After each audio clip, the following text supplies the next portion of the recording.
Hello friends, इस video में हम IRIS डेटा सेट के बारे में समझेंगे। सबसे पहले उसको हम अपनी पाइथन नोटबुक में अपलोड करेंगे और हम बहुत सारा एनालिसिस करने वाले हैं ये पर्टिकुलर डेटा सेट का with the help of pandas. Right, so शुरू करते हैं। सबसे पहले समझते हैं ये IRIS स्पीसीज का डेटा सेट क्या डिनोट करता है। राइट, सो एक बार मैं उसको डाउनलोड कर लेता हूँ और फिर मैं आपको ओपन करके दिखाता हूँ कि ये डेटा सेट एक्चुअल में दिखता कैसा है। राइट, मैंने यहाँ पे इसको ओपन कर लिया है। अब देख पा रहे हो पहला फील्ड आईडी है। आईडी जा रहा है 1 to 150 तक। राइट, सो मतलब टोटल 150 फ्लावर्स, बेसिकली फ्लावर्स का डेटा सेट है तो 150 फ्लावर्स की बात की हुई है यहाँ पे। और अगर मैं फील्ड्स देखूँ तो एक है सेपल लेंथ, फिर दूसरा है विड्थ, फिर है petal length and petal width. Right, so ये सेपल और पेटल क्या होते हैं वो पहले मैं आपको समझाता हूँ। सो ये यहाँ पे आप इमेज में देख पा रहे हो कि ये जो फ्लावर है तो फ्लावर के नीचे जो एक लीफ है उसको हम बोलते हैं सेपल, और ये जो फ्लावर का पार्ट है उसको हम बोलेंगे पेटल। राइट, सो ये दो टर्म्स है। अब यहाँ पे क्या है, अलग अलग टोटल 3 कैटेगरीज के बारे में बात की हुई है। राइट, आप डिस्क्रिप्शन पढ़ोगे तो लिखा हुआ है कि 3 अलग अलग स्पीसीज है और उनके 50 सैंपल्स है। तो बेसिकली क्या होगा, 50 times 3 which is equivalent to 150, इसलिए वो 150 फील्ड्स है हमारे पास। और पैरामीटर्स बहुत ही स्ट्रेट फॉरवर्ड है। एक तो आईडी, वो डिनोट करेगा कौन से फ्लावर की बात है। हर एक फ्लावर के लिए हम ये 2 पैरामीटर्स के लेंथ और वेट निकालते हैं, तो टोटल 4 पैरामीटर्स हमें मिल गए। और कौन सी स्पीसीज की बारे में हम बात कर रहे हैं, टोटल 3 स्पीसीज है। और ये बहुत ही इंपॉर्टेंट है, आगे जाके हम डेटा साइंस की बात करेंगे या मशीन लर्निंग की बात करेंगे। सो मैं यहाँ पे डेमोस्ट्रेट करना चाह रहा हूँ, ये केगल का डेटा सेट है। ये कोड पे अगर मैं क्लिक करता हूँ तो इस पर बहुत सारा वर्क हो चुका है। राइट, लोगों ने यहाँ पे डिसीजन ट्री मॉडल जो मशीन लर्निंग में आता है, या के नियरेस्ट नेबर, या रूल बेस्ड क्लासिफिकेशन, या डेटा विजुअलाइजेशन, या ML एल्गोरिथम्स। राइट, सो बहुत सारा वर्क इस पे लोगों ने आगे किया हुआ है। सो हमारे लिए ये काइंड ऑफ मतलब शुरुआत है। हम क्या करेंगे कि पहले ये डेटा सेट को डाउनलोड मैंने ऑलरेडी कर दिया है, अब हम अपलोड करेंगे और देखेंगे कि पांडास से कैसे ये विजुअलाइज होगा हमारी पाइथन नोटबुक में, कैसे हम कुछ प्री प्रोसेसिंग कर सकते हैं। अभी हमारा मेन फोकस है ये डेटा सेट सपोज किसी ने मुझे दे दिया तो कैसे मैं उसको मेरे नोटबुक में इंक्लूड करूं, राइट, अपलोड करूं, और फिर कैसे मैं अलग अलग टास्क परफॉर्म कर सकता हूं with the help of pandas. Right, कैसे मैं इसको इजीली एक्सेस कर सकता हूं, मैनिपुलेट कर सकता हूं, so on and so fourth. तो ये काफी पुराना डेटा सेट आप देख पा रहे हो, 1936। राइट, ये ईयर में ये RA फिशर ने प्रपोज किया था ये डेटा सेट। सो मैं क्या करूंगा, सबसे पहले ये मेरी नोटबुक है, मैं जाऊंगा ये फोल्डर वाला आइकॉन में, फाइल्स वाला आइकॉन में, यहाँ पे राइट क्लिक करके अपलोड पे क्लिक करूंगा। अपलोड में मेरे डाउनलोड्स में ये आ जाना चाहिए IRIS। राइट, उसको मैं यूज करना चाह रहा हूँ तो मैंने क्लिक कर दिया ओके करके। Right, so .csv comma operated values. Right, excel जैसा ही दिखता है बट ये फाइल का टाइप .csv है। और अब मैं जस्ट आई को स्मॉल कर रहा हूँ और कुछ नहीं कर रहा हूँ, बाकी डेटा सेट और फाइल तो वही है, IRIS। ओके, सो ये मेरी फाइल मेरे पास आ गई। ठीक है, या मैंने अपलोड कर दिया। अब सबसे पहले तो मैं करूँगा पांडास को यूज़ करना चाह रहा हूँ, इसलिए इंपोर्ट पांडास एज PD कर दिया। अब ये इंपॉर्टेंट फंक्शन है read_csv। राइट, ये इससे हमें पता चलेगा कि कैसे हम पर्टिकुलर फाइल को रीड कर पाएंगे पाइथन में। राइट, सो हमें क्या कर रहे हैं, पांडास का फंक्शन है तो PD.read_csv, और फिर मुझे आर्गुमेंट में पास करना है वो CSV फाइल का नाम जिसको मैं ओपन करना चाह रहा हूँ। तो मैं अभी ओपन करना चाह रहा हूँ, मेरे फाइल का नाम मैंने चेंज कर लिया है IRIS.csv। तो यहाँ पे वो पैरामीटर मैंने पास कर दिया कि मेरी फाइल है IRIS.csv, इसको आप ये पर्टिकुलर वेरिएबल में लेके आ जाओ। राइट, और ये अब आपको पता है ये क्या बनेगा। राइट, ये टेबल के फॉर्म में, तो ये IRIS का अगर मैं टाइप भी प्रिंट करूंगा तो वो आने वाला है डेटा फ्रेम। राइट, बिकॉज वो 2D में है। राइट, और अगर मैं इसको प्रिंट करता हूँ IRIS, सो आप देख पा रहे हो कि बेसिकली आईडी तो है ही, पर आईडी के साथ एक आर्टिफिशियल इंडेक्सिंग लग गया है, 0 से 149 तक ये जाएगा। और ये सारे फीचर्स है, तो काइंड ऑफ पूरे की पूरी एक्सेल मेरी यहाँ पे मुझे मिल गई। और जो इंपॉर्टेंट चीज़ जो ध्यान में रखने वाली है वो है कि पूरा नहीं मुझे मिल रहा है डेटा सेट। राइट, मेरा टेबल पूरा नहीं डिस्प्ले हो रहा है, बीच में ये डॉट डॉट डॉट आ गया, पहली 5 रो आई, फिर डॉट डॉट डॉट आ गया और लास्ट की 5 रो आई। सो ये आपको समझना है, जब भी आप इसको प्रिंट करोगे तो पूरा का पूरा, राइट, ये लिमिटेशन है। राइट, वो नहीं कर पाएंगे हम, क्योंकि लेट्स से 1 मिलियन रोज भी हो सकती है, तो 1 मिलियन रोज को फिर प्रिंट कराने का मतलब नहीं है। इसलिए ये क्या करता है कि शुरू की 5 दिखाता है, लास्ट की 5 दिखाता है, और बीच में डॉट डॉट डॉट करके दिखा देता है। तो पर ओवरऑल फील हमें मिल जाएगा कि डेटा कैसा दिख रहा है मेरा पर्टिकुलर टेबल। राइट, मैं इसको और एक्सपांड भी कर सकता हूँ, राइट, और फिर मैं कुछ फिल्टर्स भी लगा सकता हूँ। यार ये ऐसे करोगे तो फिर ये काइंड ऑफ एक्सेल जैसा ही फील देगा आपको, राइट। बट अभी के लिए मैं जस्ट डेमोस्ट्रेट कर रहा हूँ कि नॉर्मल वे में अगर हम इसको देखना चाहे तो कैसे दिखेगा जब मैं IRIS को कॉल करूँगा तब, ठीक है। ओके, नेक्स्ट आगे बढ़ते हैं। अब मुझे चाहिए कि मुझे शुरू के कुछ रोज ही चाहिए, राइट। ये हमने प्रीवियस ट्यूटोरियल में भी देखा हुआ है। जस्ट मैं हेड पे क्लिक कर IRIS.head को कॉल करूंगा तो पहले की 5 रोज आएगी। बट ओके, सो इसको मैं एक और बार एग्जीक्यूट करके दिखा रहा हूँ। तो ये क्या हो जाएगा, पहले की 5 रोज आ गए। बट मुझे चाहिए कि पहले की सिर्फ 3 रोज ही मिले, तो मैं पैरामीटर में पास करूंगा 3, तो पहली 3 रोज में देख पाऊंगा। तो ओवरऑल फील आएगा कि कैसा है मेरा डेटा सेट। कम रोज देखोगे तो हम ज्यादा विजुअलाइज कर पाएंगे, हम फोकस कर पाएंगे कि कॉलम के नाम क्या है, राइट, कौन कौन से फीचर्स यहाँ पे कंसिडर किए हुए हैं, राइट। थोड़ा सा मतलब विजुअलाइजेशन में आसानी रहती है। कई बार क्या होता है कि बहुत सारा डेटा आप एक साथ देखो तो आप इनसाइट्स नहीं मिल पाती कभी कभी। इसलिए बेटर है कि हेड का यूज करके थोड़ा सा देख लो कि आप मतलब ओवरऑल फील ले लो कि डेटा कैसा है हमारा। हम टेल का भी कॉल कर सकते हैं। टेल को कॉल करेंगे तो लास्ट की 5 रोज आएगी, और टेल में भी मुझे लास्ट के सिर्फ 3 या 4 रोज है, लेट्स से लास्ट की 4 रोज है, तो मैं पैरामीटर पास करूंगा 4, तो इस केस में 4 रोज आ गई। आप देख पा रहे हो row number 147, 148, 149 and 150। So ID ये 4 है, और रो नंबर 0 से स्टार्ट होगा इसलिए वो खत्म हो रहा है 149 पे। मैं अब शेप फंक्शन को भी कॉल कर सकता हूं, तो मुझे ये पर्टिकुलर एरे का जो डायमेंशन है वो पूरा मिल जाएगा, डेटा फ्रेम का डायमेंशन मिल जाएगा, तो वो है 150x6। एक बार मैं इसकी टाइप भी प्रिंट करवा देता हूं ताकि आपको तसल्ली रहे कि हम जो बात कर रहे हैं वो डेटा फ्रेम ही है, राइट। सो टाइप IRIS को अगर मैं कॉल कर रहा हूं तो आप देख पा रहे हो कि हमें मिल रहा है डेटा फ्रेम, क्योंकि ये 2D में है। और जबकि मैं इसकी कोई कॉलम लेके उसकी टाइप प्रिंट करता, राइट, लेट्स से मुझे करके दिखाने दो ताकि आपको आइडिया रहे मैं क्या कहना चाह रहा हूँ। लेट्स से मैं सेपल लेंथ्स इन सेंटीमीटर ये वाला कॉलम लेता हूँ, यहाँ पे सिंगल कोट में मुझे लिखना पड़ेगा। और ये एक्सेस के रूल्स आपको भूलने नहीं है। क्या है एक्सेस के रूल्स?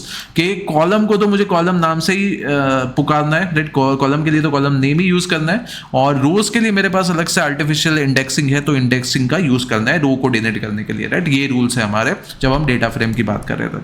और अब मैं इसकी टाइप अगर प्रिंट करवा रहा हूँ तो आप देख पा रहे हो सीरीज है, क्योंकि इंडिविजुअल कॉलम की डेटा टाइप सेम रहेगी, और वो हमारा है सीरीज। और जो रो है वो पर्टिकुलर रो नंबर से हमें डिनोट होगा। और ओवरऑल ये पूरा स्ट्रक्चर आपका है nothing but it's data frame. अब आगे बढ़ते हैं। मैं डिस्क्राइब फंक्शन को भी कॉल कर सकता हूँ, IRIS.describe। सो इससे मुझे क्या मिल जाएगा, काउंट, मीन, स्टैंडर्ड डेविएशन, और जितने भी न्यूमेरिक वैल्यूज है वो सबके लिए ये मिलेगा, राइट। जैसे आईडी के लिए भी कंप्यूट कर रहा है, हालांकि आईडी के लिए ये सेंस नहीं बनता, बट आईडी भी इंक्लूड हो गया है, क्योंकि आईडी एक पार्ट है ये पर्टिकुलर टेबल का, और वो भी न्यूमेरिक वैल्यूज कंटेन करता है, इसलिए तो इसकी वैल्यूज ज़्यादा सेंस नहीं करेगी। बट आप देख पा रहे हो कि क्या क्या और इंपॉर्टेंट चीज़ें कैलकुलेट होकर आ रही है। जैसे कि सेपल लेंथ इन सेंटीमीटर है, तो आपको पता चलेगा कि ये 3 डिफरेंट स्पीसीज है, तो उसमें मीन लेंथ क्या है, मैक्सिमम लेंथ क्या है, मिनिमम लेंथ क्या है, राइट। so ये सारी चीज़ें काफ़ी हेल्पफुल रहती है जब हम डेटा का एनालिसिस करने बैठते हैं। सिमिलरली विड्थ के लिए भी आपके पास कुछ इनसाइट्स आएंगे कि across 3 different species in 150 flowers what is the mean value of width, right, and so on, sepal width as well as petal width as well as length, right। so ये कुछ insights हमें मिलेंगे ये describe function को call करने से, right। कोई भी डेटा सेट के लिए आप ये फंक्शन को सिंपली कॉल कर सकते हो।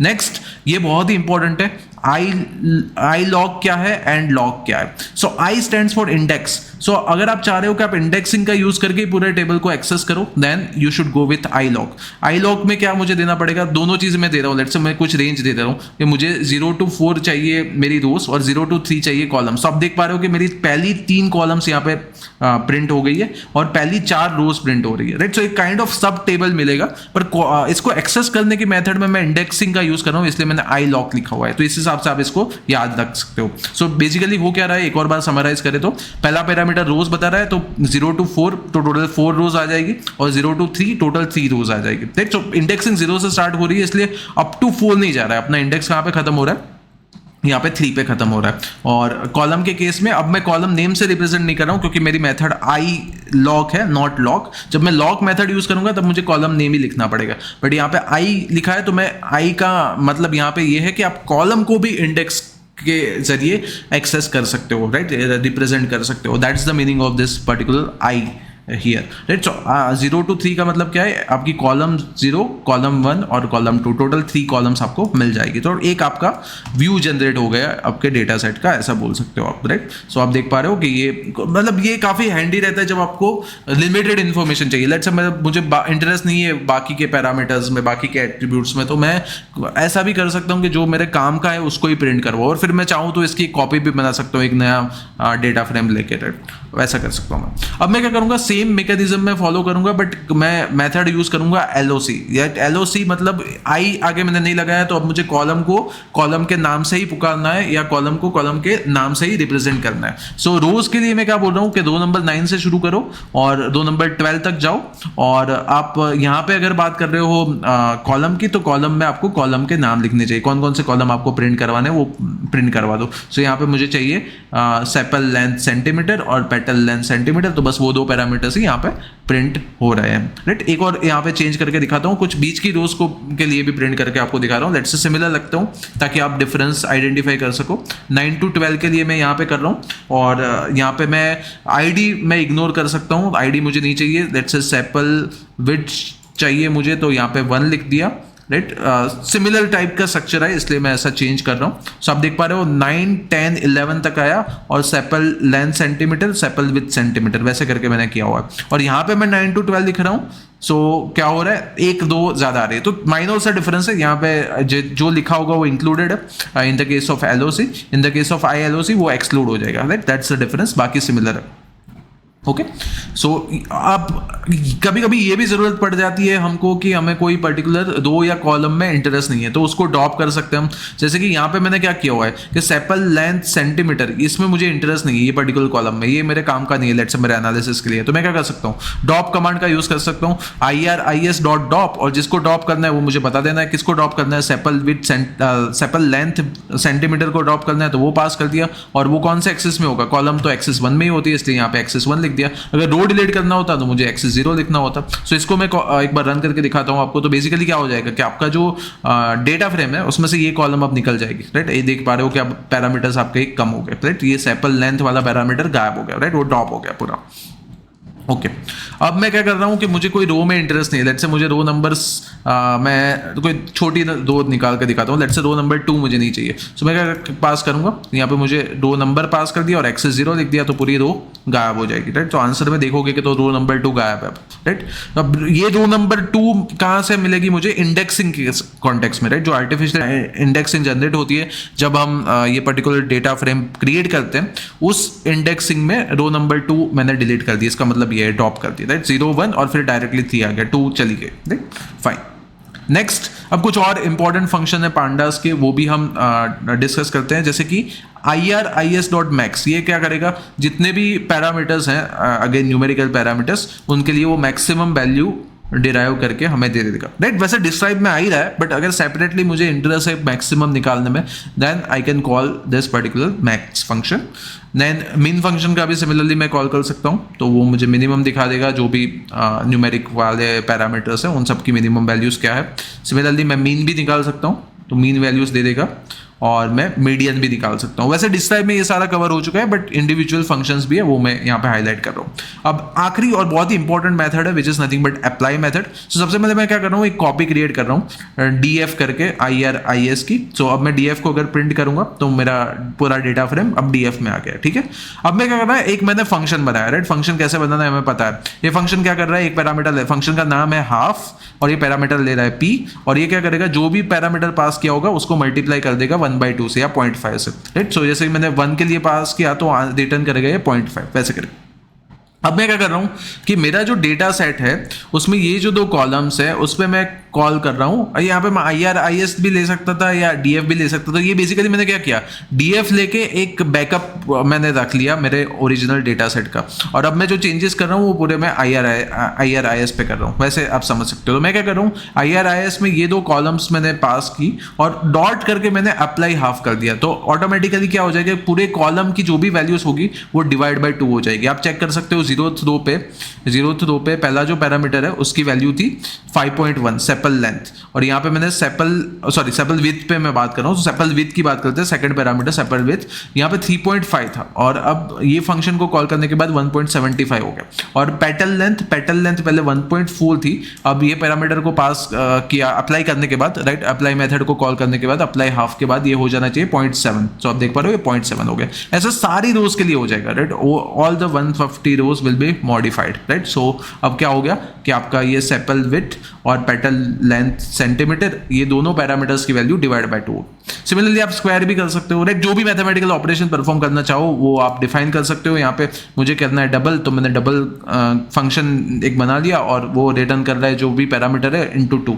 सो अब मैं क्या कर रहा हूँ, दूसरे दो पैरामीटर्स लिए सेपल लेंथ और petal with, right, sepal length और पेटल विथ, और उसका क्या कर रहा हूँ इनटू 2 कर रहा हूँ, राइट। सो 5.1 इंटू 2 10.2 हो जाएगा, राइट। सो ये हो गया, राइट। और पेटल विथ में भी चेंज होगा, पेटल विथ आप देखो तो पेटल विथ 0.2 है, 0.2 इंटू 2 हो जाएगा 0.4, राइट। सो पहली रो की अगर हम चेक करें तो 10.2 है और यहाँ पे 0.4 आ गया। ऐसे सारी रोज की वैल्यू चेंज हो जाएगी। को और फंक्शन है सॉल्टिंग भी कर सकते हैं हम। क्या कर सकते हैं, IRIS डॉट सॉल्ट वैल्यूज, और आप कोई पर्टिकुलर पैरामीटर यहाँ पे पास कर सकते हो, वो पैरामीटर के बेसिस पे सारी रोज सॉल्ट हो जाएगी, राइट। जैसे यहाँ पे जो एक्सेल में जैसा हम कर रहे हैं फिल्टर और सॉल्ट, वो सारी चीजें यहाँ पे भी हम कर पा रहे हैं, राइट। सो बेसिकली हम क्या होगा, वैल्यू सॉल्ट हो जाएगी by this particular parameter, right. So ये एक और इंटरेस्टिंग फंक्शन है। इसके अलावा इसमें आप पांडास में और भी चीज़ें हैं, जैसे कि आप इन प्लेस करके एक एक्सरसाइज में आपको एक छोटी सी चीज़ पूछ रहा हूँ, आप इसका सर्च कर सकते हैं गूगल पे और देख सकते हो कि इन प्लेस ट्रू और वर्सेस इन प्लेस फॉल्स, इन दोनों में क्या अंतर है, राइट। सो बेसिकली ये हमें हेल्प करेगा जब हम मॉडिफिकेशंस कर रहे हैं, वो मॉडिफिकेशन हमारे ओरिजिनल डेटा फ्रेम में हमें रखने या नहीं रखने, उसके लिए ये दो वैल्यूज, मतलब ये दो असाइनमेंट्स हमें हेल्प करेंगे। Thank you.